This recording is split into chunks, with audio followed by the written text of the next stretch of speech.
Are we in the frame? Oh! Alright, I'm fine with this.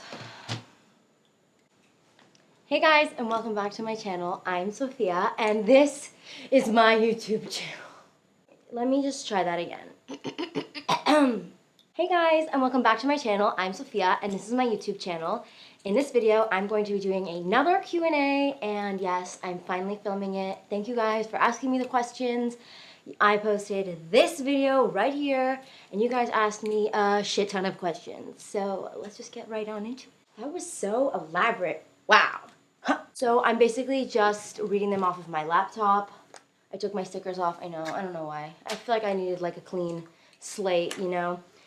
So if you guys have any good recommendations for sticker places like Depop, Anywhere, Etsy, comment them below. I'd like to know them because I'm on the search for some new stickers.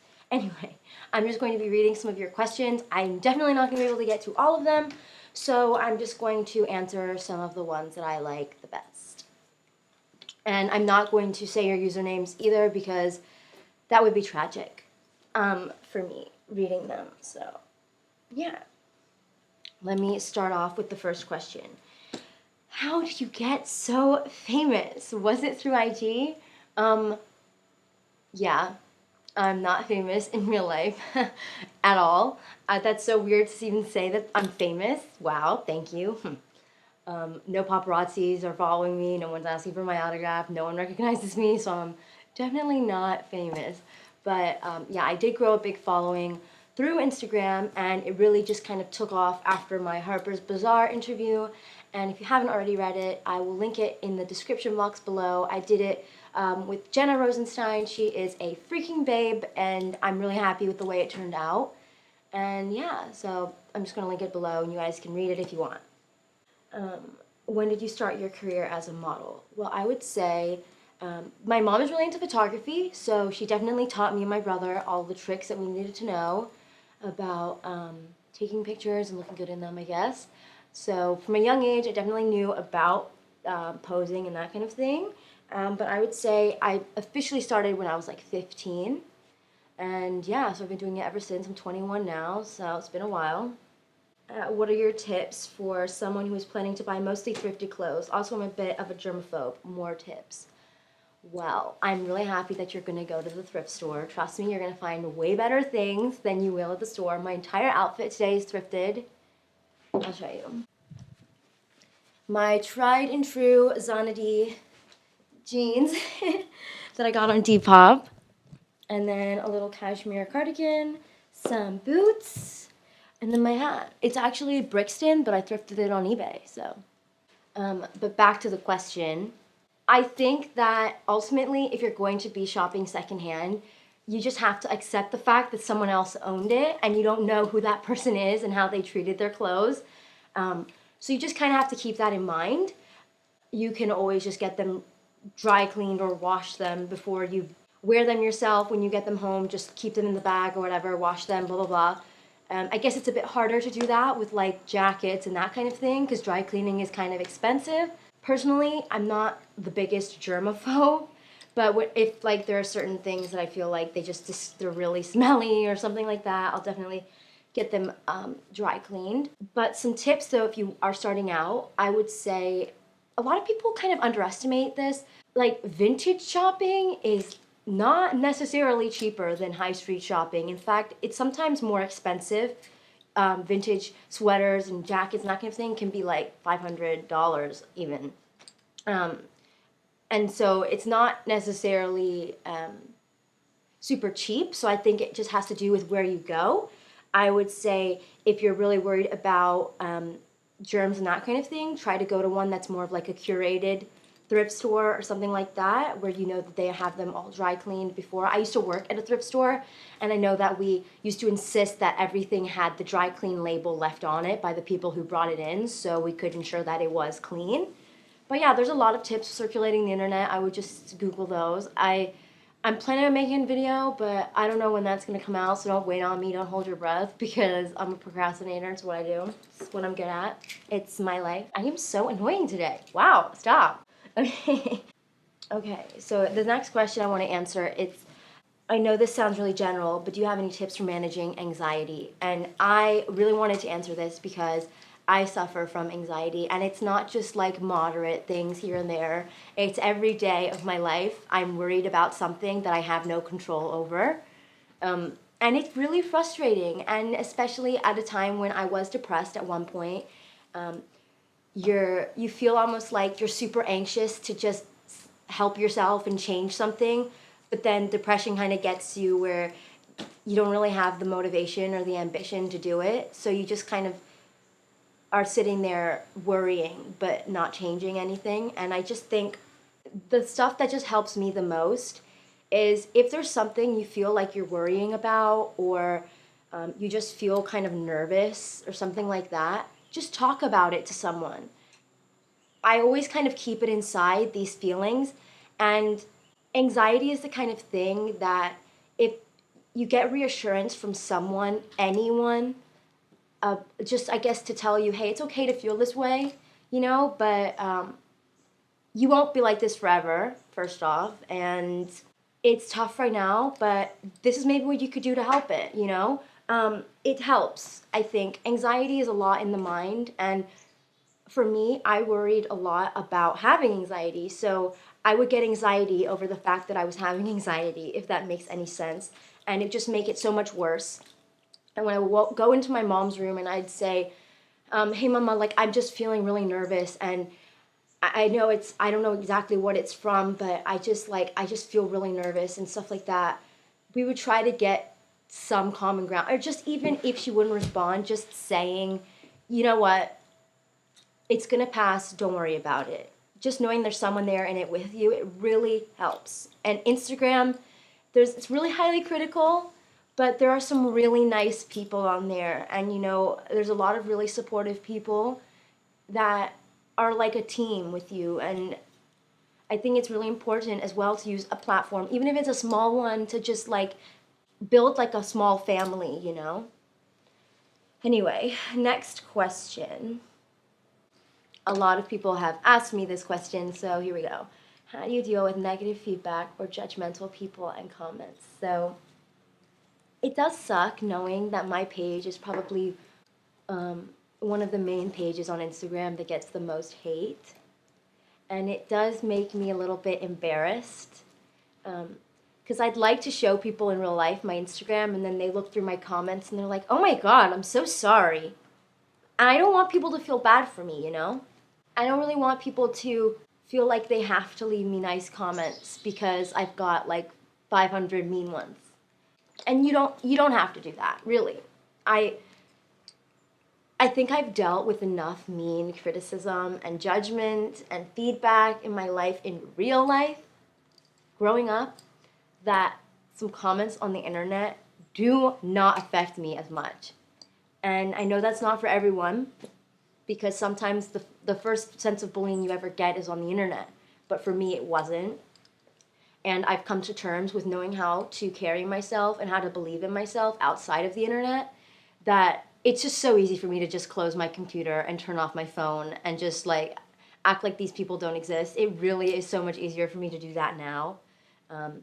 It's if you were to compare it, I wish I could have done that when I was younger, just close my computer and turn my phone off and make the bullies go away. And also, I expected this, like I'm not immune to the idea that not everyone likes a unibrow, so I'm not gonna fucking like act like I'm being scolded for no reason.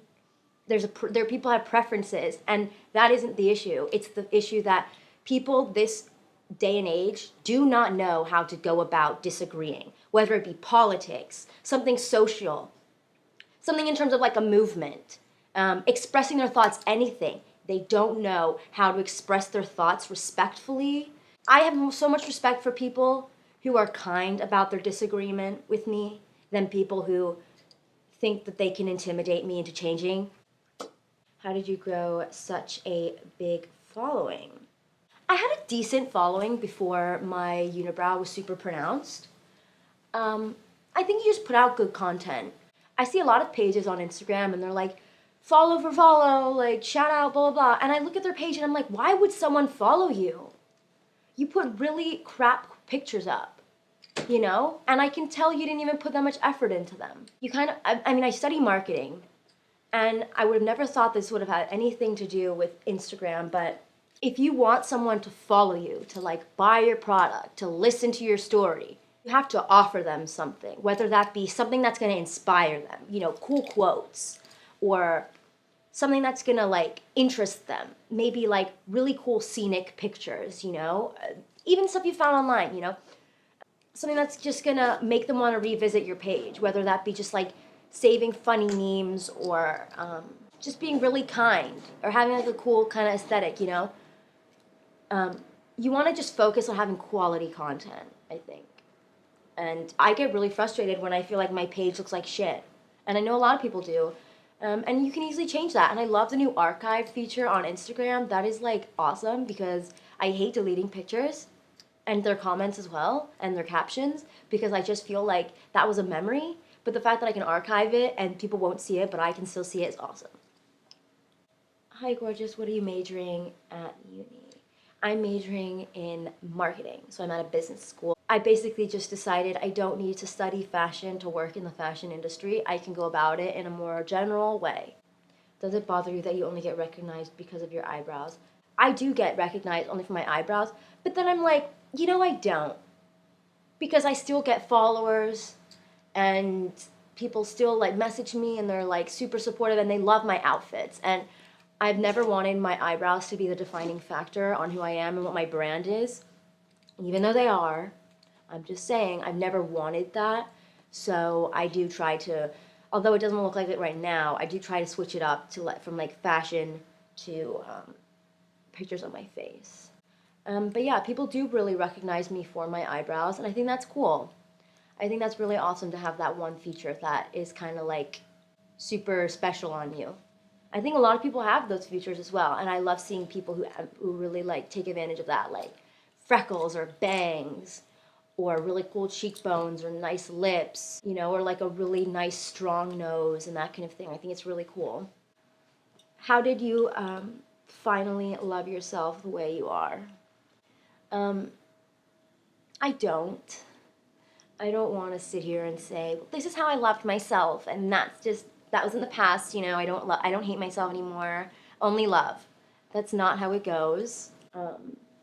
It's constant struggle with me loving myself, and it doesn't only stem from just your appearance, you know. I feel internally I have the worst communication skills ever. I ruin relationships before they even start because I'm scared of giving someone a certain amount of control to where they could break up with me first, and I don't want it. I'm almost protecting myself, and so I instigate things so that they break up with me first, or something like that. And I think that just stems from not loving myself, and it's so sad because I really like my ex-boyfriend. I loved him so much, and it's hard to admit that I pushed him away because I didn't love myself. And I just had to kind of learn that I'm always telling myself this, like, if you don't love yourself seriously, no one else will know how to love you. They won't know how to treat you, and they won't respect what comes out of your mouth. And listen, fake it till you make it, babe. A lot of people, it's like loving yourself, I find, is such a subjective topic. And it's like, what does it really mean to love yourself? You know, like, how does that really, like, it can't mean walking by a mirror every single time and saying you look hot. Because we know that doesn't happen. I don't want to bullshit you, because that's not how it goes. I look in my mirror and I still see flaws. You know, I read my work that I submit to at school, and I still see flaws, even though I studied for hours. And I hate myself for that. You know, I try so hard and it doesn't work. And then you feel really annoyed. I post pictures that I've worked hours on editing and looking cool and stuff, and I don't get that many likes. It's a numbers game. It's so fucked up, you know? And that's why I've turned my comments off. I just want to post what I want and not worry about if anyone's interested in it or something like that. I think just ultimately, I know I'm rambling, but self-love is just like almost being like your own mom, if that makes sense, and yelling at yourself to the point where you have to love yourself. Like, cut the bullshit. And you don't want to, like, for me, when I was younger and I was chubby, I would look at girls in short shorts, and I would never wear short shorts because I was self-conscious of my cellulite. And I would see girls wearing short shorts with more cellulite than me and rocking it and feeling great and looking awesome and looking so happy, and I was still feeling so self-conscious. And I would be so annoyed with myself, like, why can't I just do that, you know? I'm not that bad. You know, there are people out here who probably have it worse than me, and I'm beating myself up over something that I'm making the hugest deal ever. And you just really have to do it. And so one day I remember it was during the summer and I was gonna go to Goodwill, and I'd never worn shorts that summer. I used to only wear skirts. For some reason I felt like skirts were less pressure on my legs or something stupid like that. And I threw on a pair of denim cut-off shorts and I wore them to Goodwill, and there were some people who stared at me and there were other people who didn't. And you know, I went home and I felt so fucking proud of myself. And I think loving yourself is just like making a conscious effort to disagree with the negative thoughts. If your thoughts are saying your eyebrows are too thick today, go in your room and put more whatever stuff on. If they're saying your hair looks damaged, you need to cut it or whatever, brush it out, okay? And put it up in a swirly bun and go to sleep, okay? If someone thinks, if you feel like you're overweight or something like that, go and eat some fruit, some really nice sweet strawberries or something like that. Feel full and go to sleep. Or take a nap or do your homework. Just take care of yourself. And eventually the negative voice in your head will leave. It'll start to leave, at least. It's still there for me, but it's not as prominent as it once was. Wow, that was a really long rant, and I just really hope that it made some sort of sense. So I'm just going to answer one more question because I don't want this video to be super, super long. What is your favorite season? Obs, mine's autumn. Can you tell by the feed? Yes. I really like autumn, and I like the beginning of winter. I think that's cool. I'm going to answer one more because I think this one's kind of a good one. Do you think breaking beauty standards might bring people to have more open minds? I love you so much. I love you so much. I think current beauty standards, I've said this before and I'm just going to say it again. I think current beauty standards, there's nothing wrong with them. Nothing wrong with them at all. I'm still here with a matte lip. You know, I've still got some smoky eye mascara. I had fake nails on like a few months ago. I like to put on freckles. I think that's cute. There's certain beauty trends, you know, that I love. I think they're great, but I think they've been around for too long. And I think that it's become normalized to, for example, draw on freckles. Before, freckles were seen as something you should cover up, you know? And I remember when people were drawing them on at first, there were so many people saying, what the hell is this? Like, you guys are fucking losers. And it was a huge kind of debate on Instagram. And and now it's awesome. You see so many cool people doing it. It looks so nice. And the people who have freckles naturally are blessed. And there's so many awesome tutorials online that can show you how to do it super cool, that you guys are blessed as well who don't have them. I just think that if I want to have a unibrow, I'm going to fucking have one. And I'm not going to let Instagram, trends, or any comments tell me that I can't or scare me into changing. My favorite part about myself are my eyebrows and my eyes. I would feel so sad if I changed my eyebrows or something like that when I didn't want to. And I'm always getting asked, if I would pay you $1 million, would you pluck your eyebrows or something like that? And I wouldn't do it for a single dollar if I wanted to. I'm allowed to love the way I look, and I'm allowed to post pictures of it, and people are allowed to like that. People are allowed to like the way I look, and you can't hate on them for liking the way I look. It's so annoying how people online feel the need to say all these people are lying, like they know it looks bad. You think it looks bad. I don't think it looks bad, and maybe the person who commented doesn't think it looks bad. And I don't give a shit if it looks bad. Honestly, the people who want to hate on me the most have the most fucked up eyebrows, in my opinion. So it's a preference thing. And like I was saying before, you're allowed to have an opinion. You're allowed to communicate if you disagree or agree, but you must do it respectfully, or you are a troll. And everyone who wants to say, I'm not trolling or I'm not hating, but this looks fucking bad, you are hating, because you're coming about it in a very aggressive way, and you're trying to put me down by saying it. And especially the people who say, oh, but you would look so much better this way. Thank you for thinking that. I'm glad you feel that way. And maybe I would, but I don't want to, and I'm not going to change, especially not for one insignificant person on the internet, or 100, or 1,000, or 10,000, or 50,000, or 100,000, or a fucking million. All I'm going to say is, let's mark this, what's the time? It's 12:44 on October 20th. First they hate, and then they copy, so... Just kidding. I don't think you guys are gonna copy me. But yeah, anyway, I'm just like, I'm kind of over that. I'm kind of over the people who are hating on people who are supporting me. And so yeah, I've turned my comments off for now, just because I'm just trying to flush out some negativity, and I feel like a lot of it comes from my comments, and I get it. Once your Instagram reaches a certain threshold and people follow you, you have to expect it. But I guess I wanted to have a little bit more control over what is said and if it is said. So yeah. This is my Q&A video. It was definitely not as long as the last one I filmed, but I hope it was still good, and please subscribe if you liked this video, and if you want to leave a comment or something like that, I would really appreciate it as well. I read all of your comments. And yeah, follow me on Instagram. My link is in the description box, and it's right here. Yeah, I just hope you guys have a really good day. Thank you guys for supporting me, and thank you guys for sticking around as well. I think that is really special to have like a family on the internet that looks out for me. And that's just really nice, because it is a super harsh place, and it's not the easiest to be in the public eye, I guess, online, especially with something that is so different on my face. But yeah, so I appreciate you guys so much, and I'm just going to go now. Love you.